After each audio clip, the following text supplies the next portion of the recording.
educational standpoint, I started making a ton of it myself. I think I went like 2 solid years, and I still rarely miss a day. But I've put the intentionality into making more and more content in any way, shape or form that I can, because I test different things. I used to do just a lot of talking head stuff. Like I would sit down once a month and just set up the camera. I'd have my kind of outlines and everything in front of me, and I would just go, and it would just be intentional.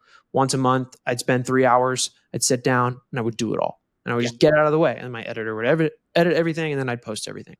Right. But now I play around with different stylings, different things that I do. Like I'll record, my coaching sessions and stuff, and then pull out clips from there and just do what I can to show people that, hey, like I am a real person. I'm not like this just robot business that like is trying to get you to spend your money. Right. Yeah.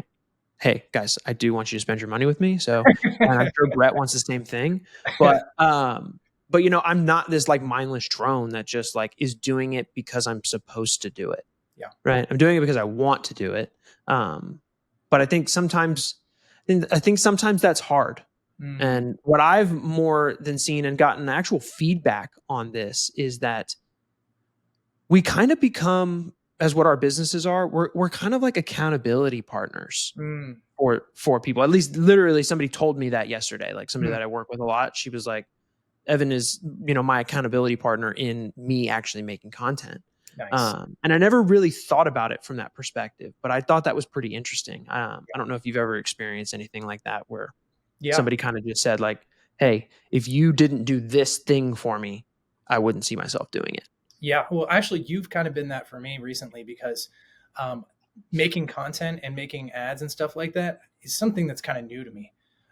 So I ended up, you and I have been on tons of calls recently, and I've just been like watching the way that you're creating content and watching the way that you structure your ads and do direct to camera work.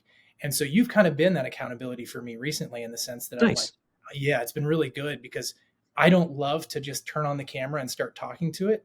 It's like not my natural gifting. Sure. But like when you and I are on calls and we're chatting through it, it's like I come off the call feeling like a little less daunted by the task. And I'm like, okay, I think I can do this. Yeah. No. And I would say that because a lot of people tell me the same thing. They're like, you make it look like it's so easy. It's like, if you're sitting in the room with me while I'm doing some of that direct to camera stuff, dude, it's not easy. Yeah. Right? It's not. It's really, really not. And I am an introvert like through and through. Yeah. Right. So it's like, it sometimes takes a lot for me to like, because I don't have an accountability partner. I do it because 1, I know that I need to. Yeah. Right. And 2, I know that somewhere down the road, through the onslaught of things that I post, somebody somewhere is going to connect. Somebody somewhere is going to understand. Somebody somewhere is going to say, hey, I've seen this guy for the last 6 months on my feed, and now I have this current issue of something that he just talked about. Yeah. Let me start a conversation.